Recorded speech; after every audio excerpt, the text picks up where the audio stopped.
Cette semaine, pas mal d'actu. On va d'abord parler de la nouvelle BMW i3 qui a été révélée hier. Ça, il y a pas mal de choses à en dire. Deuxième actu, retour de l'Audi A2. Audi A2 qui avait connu un succès d'estime, Mitigé. pour pas dire pas de succès, mais quand l'occasion avait très bien marché. C'est la voiture de ma mère. Elle revient sur le devant de la scène et bizarrement, elle est attendue. Nouvelle Ferrari aussi, cabriolet. Et que des belles Amalfi. voitures en fait. Et il y a Jean qui trafique des Renault. Vous comprendrez après le petit commentaire de soutien à votre vidéo.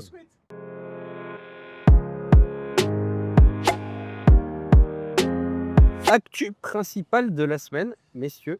Surtout pour toi, Jean, parce que ça, tu vas en vendre des tambours, j'ai l'impression. Vive BMW. Nouvelle BMW série 3 dans sa version 100% électrique dite i3. Pointe le bout de son nez, on l'attendait beaucoup avec le concept Nuit classieux qui avait envoyé un peu du lourd. Donc du coup, on était tous un peu attentistes. Il y a les premières images qui apparaissent devant vous. Première réaction, je vais déjà vous donner un peu les chiffres techniques, après on réagira sur la voiture. Déjà, globalement, BMW, c'est plutôt celui qui a, dans les constructeurs premium qui dégustent énormément. Sors C'est les ce- chiffres, sors les chiffres. C'est- On a la télé, il faut le lourd tout de suite. C'est ceux qui s'en sortent le mieux. Ils ont fait l'année dernière 7,5 milliards de bénéfices. Ils sont qu'en baisse de 3% là où tout le monde déguste. Donc c'est plutôt pas mal.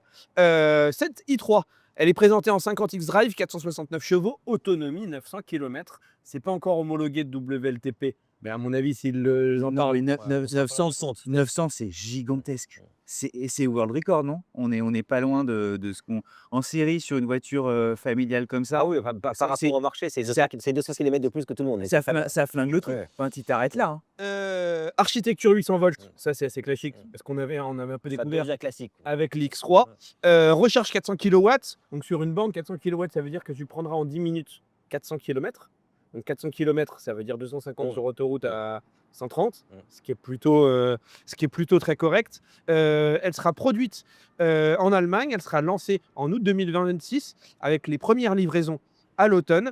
Avant de vous faire réagir chacun sur ce que vous pensez, les images qui apparaissent devant vous, tu as une nouvelle couleur, bleu le Castellet, qui est très sympa. Moi, ma première réaction, c'est que l'extérieur, je la trouve très sympa. Il garde le côté dynamique et sportif qu'on attend d'une série 3. Pour moi, elle est typiquement dans le style BMW.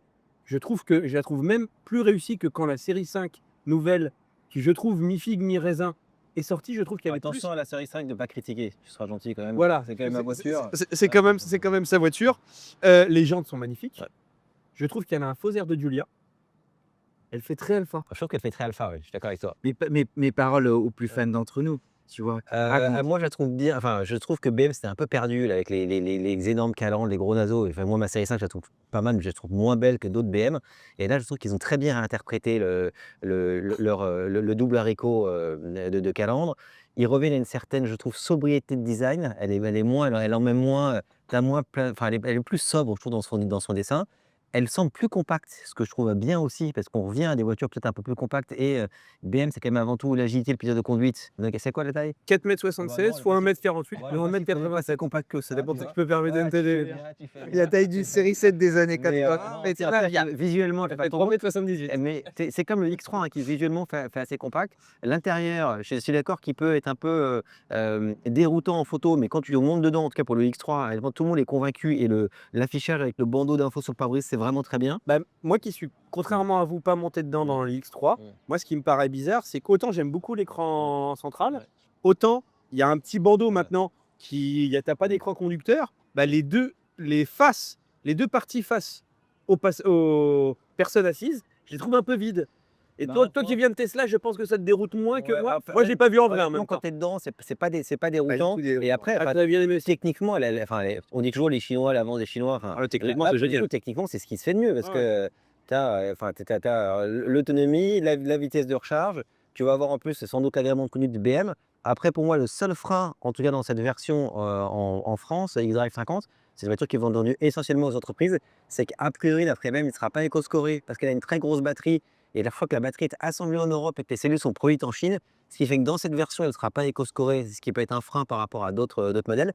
Mais je serais tenté de dire qu'elle a tellement d'avance technologique que pour moi, elle va malgré tout très bien se vendre. Et puis il y aura sans doute des versions sans doute un peu plus petites qui le seront éco-scorées. Sachant qu'on a déjà un peu le repère de la BMW X3 qu'on essaiera bientôt sur la chaîne qui m'a fait forte On va dire un carton. qui a fait forte impression, c'est un carton. Mm. C'est-à-dire qu'à tel point que, par exemple, en essai presse, on a du mal à les avoir parce qu'ils les réservent aux clients tellement il y a de commandes. Ils ont déjà 50 000 commandes. 50 000 commandes d'une voiture qui démarre à 72 000 euros, c'est plutôt pas mal. On va attendre les X60. Et attends, il paraît qu'il y a Faire un bilan il y a un autre définitif. truc, il y a un autre truc. Et moi, j'ai des retours des premiers essais clients de iX3 Ouais. qui sont aussi bluffés par le système de l'autopilote. En fait, tu peux changer de fil juste en regardant le rétro.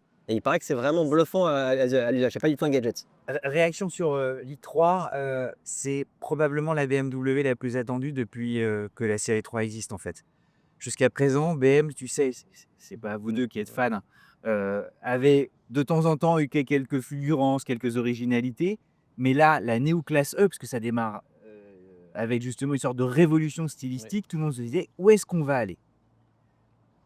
Je pense pouvoir dire que tout le monde est rassuré parce que justement sa sobriété et en même temps son design un peu extravagant en font quelque chose de très puissant visuellement, instantanément, et revient peut-être à ce qu'était BMW depuis toujours dans les années 70-80, là où s'installe la série 3 et où tu as envie de prendre son volant instantanément et tu la vois compacte. Dites-nous Malgré aussi sa en taille. commentaire, est-ce que vous la trouvez réussie ou pas? Et mouillez-vous un peu plus, parce que c'est souvent les minorités qui parlent. Et donc, ouais, dites-nous un peu. Et parlez pas pour ne rien dire, parce qu'il y en a certains Ça, vous qui aussi, vous sont dites ce que vous voulez, par contre. Alors, accessoires, arguments. faut dire ça, faut aller dans ce sens-là, de cette Non, couleur-là. non, mais c'est ce qu'on faisait parfois, et pardon de digresser, mais avec Eric Vogel et tout ça, et Vodif, où t'en as qui émettent des trucs où de toute façon c'est pas leur cam. Donc ça n'a pas de. Bref, chacun aura. Elle va aussi exister en essence. Hein. Donc, tu auras des versions hybrides rechargeables et micro-hybridées. Et notamment une 50 qui aura le 6 cylindres, qui j'espère sera bien optimisé par BM. Mais Sachant le 6 cylindres, sur la série 4, nous on l'a pas essayé, mais ça serait un truc peut-être pas bête à faire. Tu as une série 4 6 cylindres où ils ont retravaillé un peu la micro-hybridation qui la rend faiblement malisse. Ouais, t'as 12 000 de malus. Ouais, mais comparé aux 80 000, c'est limite une aubaine de nos jours. On en est venu là. Et n'oublions pas une chose, l'i3 aujourd'hui, c'est vraiment celle qui peut tout à coup démonter une Tesla Model 3. La Tesla Model 3, elle a régné, mais sans aucun problème pendant. Elle a tellement régné qu'elle a explosé tout le monde. Je suis d'accord, mais en prix, ça sera Oui, non, mais simple double. Vincent, juste en loyer, ça ressort bien chez BM en général. ça ressort bien, mais c'est la première qui puisse justement enterrer la Je Model trouve que 3. techniquement, c'est la première. Puis il y a que le CLA qui est bien aussi, mais je trouve qu'il Non, mais en met une coupe. Sur l'histoire même de l'industrie, c'est énorme, c'est gigantesque. La Model 3, personne ne l'avait vu venir. Il s'en est vendu au fait de sa gloire, plus que de A4, série Ah oui, 3 oui, et oui. classe C confondu. C'est-à-dire que même BM, justement, s'ils ont sorti i3, c'est parce qu'ils se sont dit il faut qu'on tue Model 3. Donc pour la première fois, il va y avoir enfin, c'est pas pour la. Ça va être gigantesque. Et 900 km, moi j'en enlève mes lunettes, c'est extraordinaire. Est-ce que c'est pas le retour de la berline aussi? Parce que là, clairement, sur Ah les ben ça, ça, il y a un vrai intérêt à avoir une berline par rapport à la SUV, parce que là, tu gagnes 100 euros entre un iX3 et une i3, tu auras 100 km d'écart. Donc, autant sur une thermique, les 0,3 litres au 100 ou les 0,5 litres au 100 tournes s'en font un peu. Autant Les 100 km d'autonomie, je pense qu'ils, dans le décision d'achat, ils sont importants. Et il y a un truc aussi, c'est que là, en ayant planté un drapeau à 900 km, c'est les 1000 qui sont apportés de la concurrence et ça va lancer une guerre où tout le monde va être heureux. Parce que les Chinois vont se dire, attends, nous, il faut vraiment qu'on balance du 1000 tout de suite. Et j'espère, Alfa Romeo, Stellantis et tout ça, qui en coulisses se disent, nous, il faut qu'on y aille. Et j'espère que la prochaine Giulia, justement, va se dire, on va aller à 1000, 1100, 1200 km. Ce qui est marrant aussi, c'est que BM, c'est le seul à sembler tenir sa ligne. C'est-à-dire qu'ils avaient une strat, et là où tout le monde rétro-pédale un peu sur l'électrique, etc., BM semble avoir déployé une strat, ils s'y tiennent depuis le début, il y a assez peu de changements, et dans les ventes, force est de constater que c'est ceux qui s'en En sortent. fait, il laisse le choix au client. Après, je trouve que le seul truc sur lequel ça peut être un peu déroutant, c'est sur certaines carrosseries. Tu as des carrosseries différentes entre les versions thermiques et électriques. Tu vois, tu as un X3 qui est différent du iX3. Et sur d'autres modèles, c'est les mêmes C'est pareil. carrosseries. Donc, typiquement, la i3 a un langage stylistique finalement de voiture électrique. Et finalement, les versions thermiques vont reprendre la même esthétique que l'i3, où c'est comme les Mini, en fait, où tu as qui se ressemblent beaucoup, les Mini thermiques et les Mini électriques. Jean, j'ai Clément qui me dit qu'il en a déjà vendu 45 depuis le début de notre émission. Il en est ravi. On enchaîne, autre nouveauté de la semaine, monsieur Alors, Pagesi. pas franchement une nouveauté, mais en fait, on se plaint à juste titre des malus qui sont devenus stratosphériques. Il y a une catégorie qui est particulièrement pénalisée, ce sont les véhicules familiaux. Par exemple, si demain tu veux acheter pour ta famille un Renault Trafic 7 places ou un véhicule équivalent qui te permet d'avoir et 7 places et du coffre, c'est des voitures qui ont plus de Des 60 utilitaires familiaux. exactement, c'est des voitures qui ont plus de 60 000 € de malus, donc qui sont complètement revendables. Ouais, ouais, complètement vendables. En fait, ça fait 179 grammes de CO2 et 2 tonnes une, donc en gros, c'est 60 000 En € de fait, ça malus. devenait le grand monospace des grandes familles. Exactement. Si tu veux 7 places et du coffre, c'est ce qu'il faut. Et alors, on va dire qu'il y a des abattements pour les familles nombreuses si tu as plus de 3 enfants, sauf qu'il faut avoir plus de 3 enfants sur ton foyer fiscal. Donc, si tu es une famille recomposée ou si tu es par exemple des grands-parents qui veulent acheter ça pour leur famille, bah, tu n'es pas concerné. Il faut en plus avancer le malus. Donc, bon, c'est pas 60 000 €, il faut les avoir pour les sortir. Et donc, il y a Et après, il le paiera quand il va te le racheter de toute manière, non? oui, en plus, le nouvel acheteur va devoir le payer. Enfin, bref, enfin, malgré tout, Aujourd'hui, très la pénalisé. fiscalité est de fait contre les grandes familles. C'est un peu. Enfin, donc, quand tu veux un Cédric, véhicule tu cherches un peu. familial, voilà. Cédric, tu es un peu taquin ce matin. Tu cherches un peu le. J'essaie de En gros, comprendre. là où Renault était Critiquer notre malin, fiscalité, Cédric. là, Renault était malin, c'est qu'ils ont sorti une version Escapade du trafic. Et Escapade, qu'est-ce que c'est? En gros, c'est un van aménagé, mais version minimum. En gros, tu as juste une banquette rabattable qui se transforme en lit. Tu as dans le coffre un petit cube qui fait réchaud, douchette et évier avec une réserve d'eau stratosphérique de 5 litres. Et en fait, ça permet à la voiture d'être homologuée en VSP. Donc, VSC, c'est véhicule adapté. au café. Et donc, du coup, c'est assimilé à un camping-car, à un van. Et du coup, c'est exonéré de malus. C'est pas con. Donc, voilà. On en est là. On en est là. Donc, enfin, je trouve que c'est bien que Renault était pragmatique, Renault a été intelligent. Renault a joué avec une fiscalité qui est quand même, qui atteint quand même des montants délirants dans certains cas. Donc voilà, si vous voulez être une grande famille, que vous avez besoin d'un véhicule dérivé utilitaire 7 places avec grand coffre pour transporter vos enfants, vos petits-enfants, que vous voulez pas payer 60 000 € de malus, eh bien, il y a cette Ou solution alors qui est tu proposée achètes par Renault. 2 petites éco-scorées Ouais. et vous vous baladez en peloton. Cédric, à toi. Combien de temps suffit pour voler une voiture? Moins d'1 minute. 30 secondes. Sans effraction. Et comment ça se passe? Ben, c'est très simple. Les voleurs se mettent près de votre appartement ou de votre maison, captent le signal de la clé et ensuite arrivent près de la voiture et s'en vont. Moins de 30 secondes, l'ensemble du processus. En France, c'est une voiture toutes les 4 minutes qui sont ainsi volées. Et alors, cette vulnérabilité de la clé concerne 86% des modèles. Wow. C'est gigantesque. Et ça dure depuis des lunes et des lunes. Il y a un entrepreneur qui s'appelle Jean Lafleur, qui a fait toutes les télés. Et j'ai regretté justement qu'on n'en ait pas parlé suffisamment. Et qui nous a contactés, qui m'a dit: j'adorerais que vous puissiez parler justement de mon processus qui s'appelle bloquer. Bloquer, c'est pour bloquer la clé. Ouais. Tu installes un petit microprocesseur dans justement ta clé, la clé de ta BM, de ta Porsche ou de ta Volvo. Et lorsqu'elle est posée lorsqu'elle devient immobile, posée sur la table, son signal n'est plus captable. Par conséquent, un voleur ne peut plus dupliquer. Et lorsque tu la reprends en main, c'est un peu comme une montre qui se rechargerait, hop, elle devient acquis. En ce moment, il fait un gros crowdfunding sur Ulule. Foncez, RTL, l'ensemble de télé en ont tous parlé. C'est le seul à proposer ce dispositif. C'est trop sympa. Moi, je me dis, si ça peut mettre un terme immédiat justement au vol de voiture, bah, ce serait bête de se priver. Ça s'appelle Bloqué. Il s'appelle Jean Lafleur. Et puis pour la petite histoire, c'est un des meilleurs C'est son copains de beau-frère. mon cousin.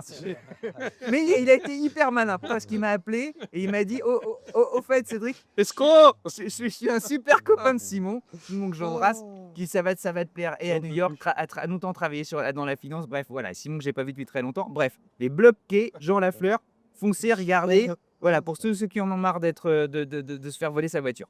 C'était voilà. T'as une petite news?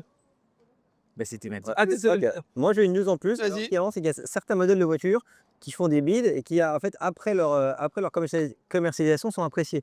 Je pense notamment à la i3 ou même, ça fait pareil chez les motos, des scooters BM qui avaient un toit qui ne se vendait pas et que maintenant tout le monde adore. Et dans ces voitures-là, tu as l'Audi A2, une voiture qui était une petite voiture en alu. Ta mère en avait une? Voilà, que- Ah, mais ma mère l'a toujours. Je sais que son concessionnaire, justement, arrête pas de lui dire: mais dès que vous l'avancez, C'est une voiture qui était intéressante, qui était très légère. Enfin bref, il y avait plein d'avantages, mais c'était vraiment trop cher, trop cher pour ce que c'était. Donc ça s'est pas vendu. Audi l'a arrêté en catimini alors que ça avait été lancé comme un grand projet. Et il se trouve qu'ils vont ressortir une A2. En fait, au Mondial de Paris, qui va s'appeler l'A2 e-tron, ça va être une version électrique. Ça va être sur une base d'ID3, donc ce serait une voiture compacte de 4,30 m environ, il y a des photos de la silhouette et apparemment ça reprend la silhouette de l'A2, un genre de monospace avec un petit aileron à l'arrière. Donc je suis curieux de voir ce que ça va donner. Vraiment bon. Mais ouais, voilà, Et je on pense que ça peut être sera dans intéressant. les petits papiers. Et a priori, elle se devrait être dévoilée. Les rumeurs disent que c'est autour du mondial Oui, moi c'est au mondial de de 2003, Paris. ouais. 550 km d'autonomie attendue, probablement les motorisations de la ID3 et de Mais la c'est Cupra marrant Born. qu'elle reprenne le langage stylistique de l'A2, qui est une voiture qui ne s'est pas vendue, tu vois. Elle a connu son succès Oui. après la commercialisation. Alors, elle a eu un succès d'estime, mais elle a eu quand même une sorte de petit caillou dans la chaussure. C'était un gros caillou qui était son prix. Oui, et ça coûtait très cher à réparer, parce qu'il pour une voiture urbaine était compliqué. Parce qu'elle était en alu. Elle était en alu, elle était tout en alu. Ah bah, moi, je me souviens, ma mère l'a acheté 27 000 € en 2002. De 27 000 € de 2002, c'était Ouais, ça- beaucoup de sous. On enchaîne sur d'autres petites news. Est-ce que toi, tu as Bentley. Bentley supprime des emplois, 6% de ses effectifs, soit 275 personnes. Et les raisons, bien, on les connaît. Et ceux qui nous regardent depuis les débuts de Sans Bornes le savent, dans notre journal d'actualité, on a cessé de le répéter. Le marché chinois s'est fermé à Bentley. Les taxes, évidemment, aux US leur ont fait énormément de mal. Résultat des courses, ben, ils sont à mal fou à écouler leur modèle. Et ça va retarder évidemment tous les développements, notamment les développements des modèles électriques. Ils ont des difficultés. D'autre part, Bentley, vous le savez, appartient au groupe Volkswagen. Et le groupe Volkswagen, on attend tous la stratégie qui va arriver bientôt. Alors, si je peux remettre en perspective, les 275 emplois de Bentley versus les 50 000 lieu du groupe Volkswagen entre ports, soit dit. On en rigole, mais c'est vrai que ça fait quand même. Bien sûr, mais tout ça, c'est symptomatique en fait des difficultés qu'éprouve l'industrie européenne à essayer d'émerger face à une Chine qui, évidemment, elle, est toute puissante en ce moment. Mais ça reste une marque formidable, qui avait des ambitions formidables, et ces ambitions, ben, hélas, vont être décalées. Voilà, il faut suivre cette actualité. Autre constructeur dans la panade avant de te laisser la main sur une dernière news Audi. Ferrari. Ferrari a dévoilé la semaine dernière sa version GT de l'Amalfi. Qui est jolie, hein. Qui est en grosso la version cabriolet de l'Amalfi. Pas de grande surprise. D'ailleurs, foncez voir l'essai de la 296 GTS. Je te un mot de la voiture. Ouais, il est validé par Jean. Ah ouais. Il y a les photos qui apparaissent. C'est la version cabriolet, pas de surprise. La ligne est très jolie. Pour rappel, il y a un V8 biturbo de 140 chevaux, 760 Nm de coupe. Elle fera le 0 à 100 en 3,3 secondes avec une VMAX de 330 km/h. C'est C'est une ce voiture. qu'il faut, c'est ce qu'il faut. Pour la C'est sécurité. et c'est important. Pour pouvoir avoir un peu de reprise pour doubler à 112. La 296, tu la prends en bleu Pozzi ou pas là? Ah bah c'est parce qu'il y a le bleu Tour de France et le bleu Pozzi, donc je sais pas, mais je crois qu'il prend le bleu Tour de France plutôt. J'ai longuement comparé. Ouais, non, mais c'est vrai. Non, mais tu peux prendre ton temps. Moi aussi, je sais pas quel bleu prendre. Dites-nous d'ailleurs, parce que ces deux bleus emblématiques est très important. Cette Amalfi reste la Ferrari la moins chère de la gamme parce qu'elle est à 266 000 €, soit 20 000 € de plus que le coupé. Elle est plutôt. C'est une affaire, ça. Ferrari, C'est une affaire. Et il paraît qu'ils s'en achètent deux, t'en as deux. Ça sera assez simple. Ouais. Dernière petite news, alors moi je suis plus BM qu'Audi, je ne peux pas le cacher, mais il y a une Audi moi que j'avais adorée et qui marquait pour moi vraiment l'entrée d'Audi dans le. Il 20 ans d'amitié pour la prendre ici, en Dans mars, les un années matin. 90, la sortie d'Audi A8, première limousine en alu, ça marque vraiment l'entrée d'Audi et le fait qu'Audi soit considéré à égalité avec BMW et Mercedes. Et donc l'A8, c'est une voiture qui a été emblématique, le transporteur en alu. Je pense que c'est à cause de l'Audi A8 que la Phaeton n'a pas marché, parce qu'en fait elle était encore mieux que la Phaeton. C'était la voiture qui marquait en fait leur positionnement, leur différenciation, le quattro, l'alu, une voiture technologiquement très en avance, une certaine sobriété. Et en fait, Qualité de finition, incroyable. Première, Incroyable. génialissime. Et clairement, même si tu n'étais pas fan de la marque, tu pouvais que reconnaître savoir-faire. l'intérêt du produit. Et en fait, il arrête la 8 dans un relatif anonymat. Enfin, les ventes sont devenues anecdotiques.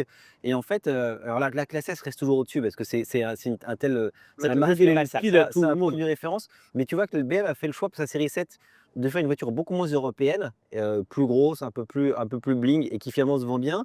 Audi, ils étaient restés sur une philosophie plus européenne, en gros une berline plus discrète. Et ben manifestement, c'était pas le bon choix. Et la légèreté de l'alu, hein, c'était Et extraordinaire. aussi, je pense qu'il y a un truc, parce qu'il y a eu présenté, je crois, la semaine dernière, en fait, les limousines ont perdu un peu de part de marché qui étaient souvent des voitures de maître ou des voitures d'hôtel. pour les vannes. Ouais. Et là, par exemple, tu as le Mercedes, nouveau van Mercedes qui a été présenté. Et en fait, ces incroyable, vannes-là d'ailleurs, le ouais, nouveau van. ont baissé énormément les parts de marché de toutes ces limousines.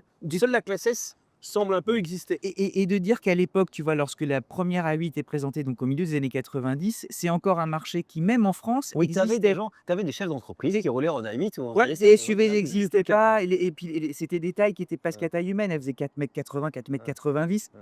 Ouais. Tu avais envie de les conduire. Aujourd'hui, ça fait 5 mètres, 5,20 5 mètres 20. C'est plus les mêmes automobiles. Alors, dernière info, la plus importante, je me suis inscrit au marathon de Paris le 2 avril. Donc, aucun intérêt sur ma performance sportive. parce On que- viendra te On supporter. mettra le score. On prend Non, un mais engagement moi, de mettre je le vais faire, score. On dit à quatre tout le heures, monde. trois Non, heures. je vais faire genre 4h30, ce qui est aucun intérêt. n'a aucun intérêt. Ma performance sportive n'a pas d'intérêt. En revanche, ce qui est On suivra ça. important, On suivra ça. c'est que j'ai pris un dossard solidaire. C'est-à-dire qu'en fait, pour m'inscrire, j'ai dû lever du fonds pour une association. L'association, c'est le centre de recherche Gustave Roussy. Gustave Roussy, c'est la recherche contre le cancer. Le cancer, c'est 150 000 morts par an en France. Et ça touche des gens. Enfin, je pense qu'on a tous dans notre entourage des gens qui sont partis trop tôt à cause du cancer. Bruno Salomon, voilà, 55 ans. En fait, c'est des gens qui perdent 20 ou 30 années de vie à cause du cancer. Enfin, c'est vraiment un sujet majeur de société. Et en fait, avec mon inscription, en fait, j'ai un lien. Et en fait, on peut lever des fonds pour l'Institut Gustave Roussy. On peut donner 3 euros, 5 euros, 10 euros. On peut donner peu. L'essentiel, c'est de donner. Ça va directement à Gustave Roussy. Ça passe pas par une association. Enfin, personne ne se sert au passage. Et je me dis que si mon marathon, alors le temps, j'ai fait un deuil de faire un bon temps, mais si au moins ça peut servir à lever quelques centaines ou quelques milliers d'euros pour la recherche contre le cancer, et ben ce sera déjà une première réussite. Si la cagnotte atteint un certain montant, Voilà. Jean s'engage sur un temps. Voilà. Donc on fera le bilan. Exactement. Il me l'a dit avant de commencer avec le bilan. Mais c'est vrai qu'il faut être sérieux. C'est C'est absolu. 150 000 euros. Enfin, pensez aussi, si on réfléchit dans notre entourage, on a tous des gens qui sont partis trop Oui. tôt, qui sont touchés par le cancer. Ou que ça nous Donc, touchera. Voilà, et que ça nous touchera. Donc, c'est un vrai sujet de société. Et enfin, c'est un côté anormal. Alors, ça fait d'immenses progrès, mais malgré ces immenses progrès, ça a quand même, je trouve, un côté révoltant que des gens partent beaucoup trop vite à cause de cette maladie. Donc, la seule solution, c'est la recherche. Et donc, il faut soutenir. Et Gustave Roussy, c'est en pointe au niveau européen là-dessus, parce que la recherche contre le cancer. Et donc, voilà, si mon marathon peut au moins servir à ça, ce sera une réussite, à défaut de faire un bon temps. Ben, on fera des dons. Voilà, Allez. c'est bien. Vendredi, Dacia Bigster. Sur la Un bonheur. toujours sympa d'essayer une Dacia. On la découvre ensemble. On a mis du temps. On aurait dû le faire un peu plus tôt. En plus, on a la chance d'avoir un mot de la Cerise sur le gâteau. c'est CEO de Dacia. Catherine Hatt qui va intervenir et qui va nous parler justement de la stratégie de Dacia, Et du nouveau striker qui va arriver. du nouveau striker qui nous avait interpellé. Le striker, c'est le break? Ouais, C'est bien, c'est R16. bien, ouais. R16. Extraordinaire. La bise à mamie, le petit commentaire de soutien, le pouce bleu qui n'est plus bleu. Et à très vite. À bientôt.